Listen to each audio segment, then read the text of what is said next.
Welcome to the show. I'm Tom Morgan here with Anna Morgan. And Anna, I want to start with the mistake that quietly buries good businesses before they ever get moving, trying to sound broad enough for everybody. Folks think if I get specific, I shrink my audience. Truth is, when you're vague, your message just disappears. See, that is exactly the part people resist, because everybody feels safer than one type of person. If I'm 55 or 65 and trying to start over, the thought is, why would I turn away possible customers? Why would I make my world smaller on purpose?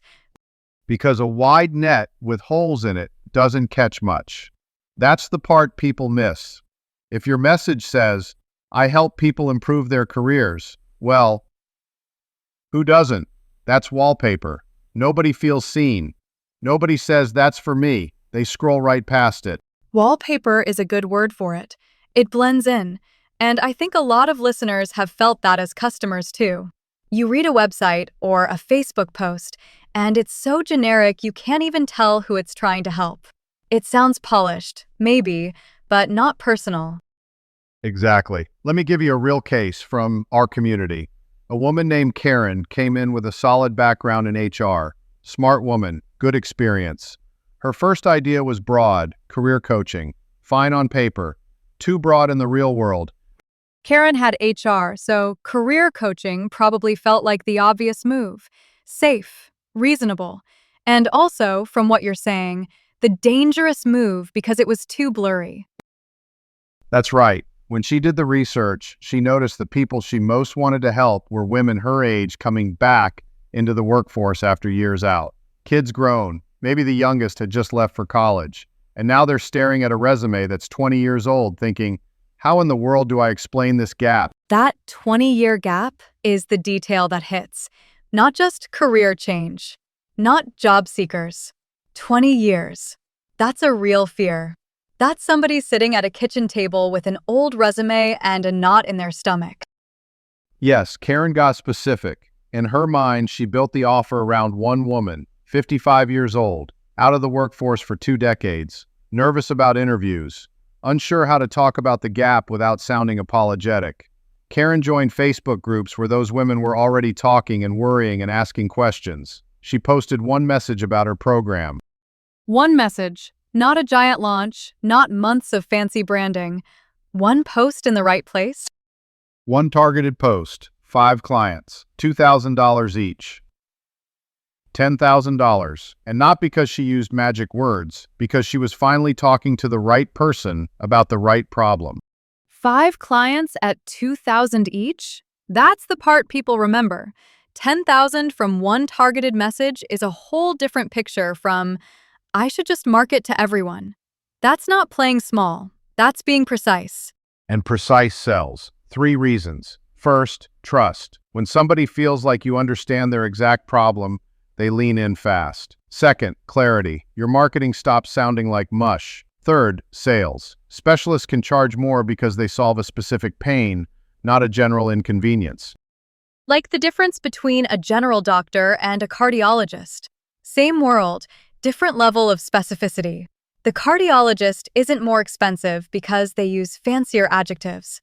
They're more expensive because the problem is narrower and the expertise feels sharper. That's it. So the tension here is simple. Specificity feels risky because you can see who you're excluding. Vagueness feels safe because you can imagine everybody coming in. But in business, what you can imagine and what actually happens are 2 different things. Most of the time, the fastest path to trust, clarity, and sales is narrowing the thing down.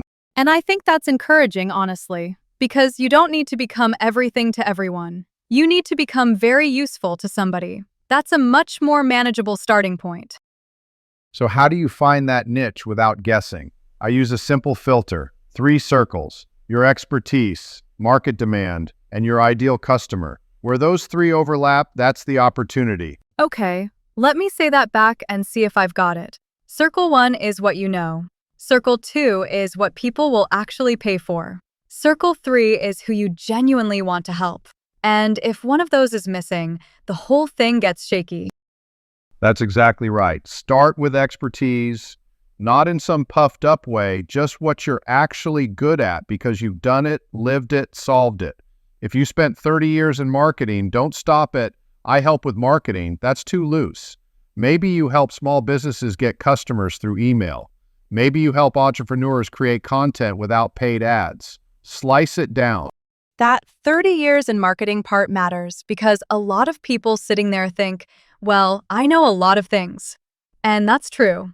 But this step is about choosing one piece of that experience that turns into a clear promise. Right. Now, circle 2, demand. This is where people overcomplicate things. You do not need a research department. Go to Google and type your topic. If Google auto-suggests phrases people are searching, that's demand signal number 1. Google Auto-Suggest is such a practical one because it's right there in front of you. If you type the topic and Google starts finishing your sentence, that's not theory. Those are real searches from real people. Then go to Amazon. Look for books on the topic.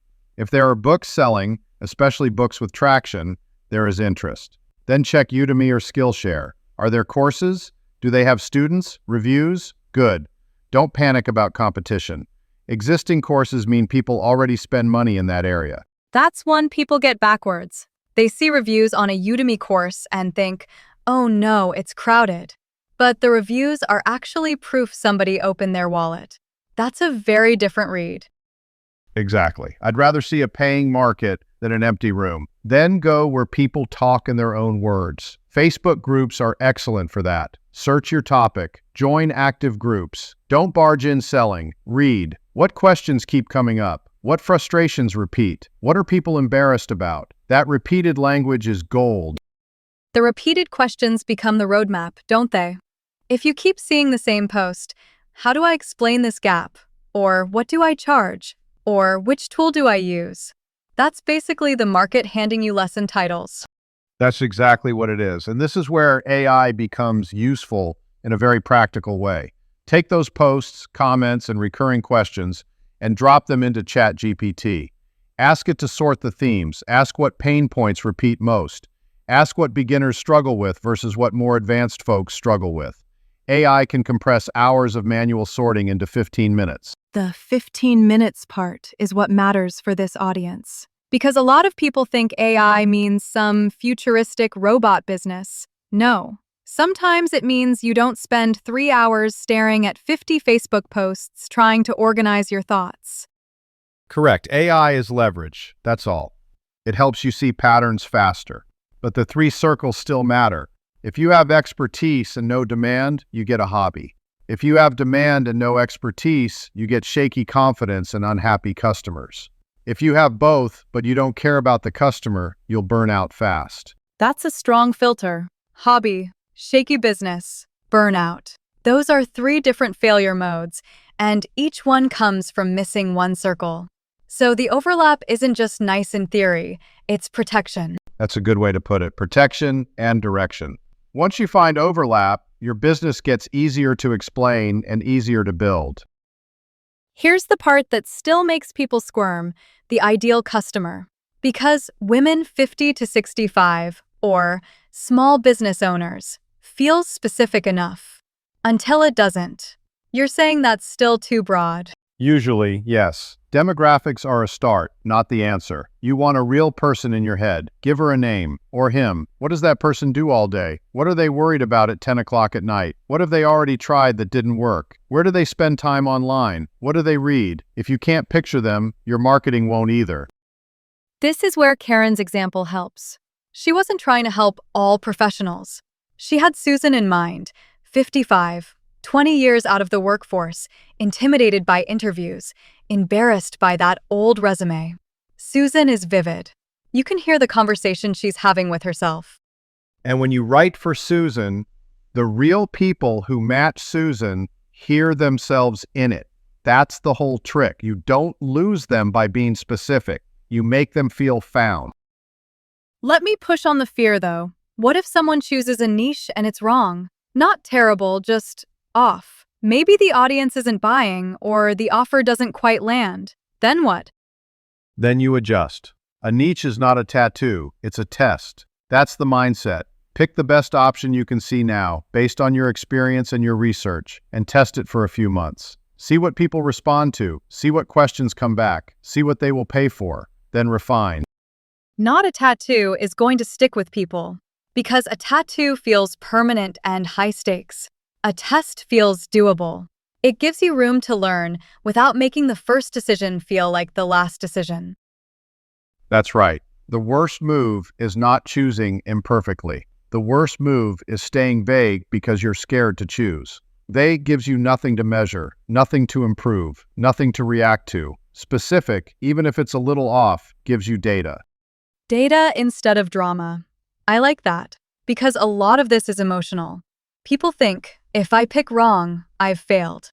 But if it's a test, then the result is information, not a verdict on your future. Exactly. So here's the practical exercise. Finish this sentence. I help blank achieve blank through blank. Simple sentence, hard exercise if you're fuzzy. The first blank is the specific person. The second is the outcome they want. The third is the method you use. So not, I help people with business. More like, I help women returning to work after a long career gap regain confidence and land interviews through resume strategy and coaching. That's clear. You can hear who it's for, what they want, and how it happens. Now you're talking. And once you've got that sentence, test it. Say it out loud. Put it in a Facebook post. Use it in a conversation. See if people lean in or look confused. If they lean in, you're getting warmer. If they look confused, sharpen it. That's such a useful standard. Not whether it sounds impressive, but whether real people understand it immediately. If they lean in, keep going. If they squint, keep refining. And that's where we'll leave it.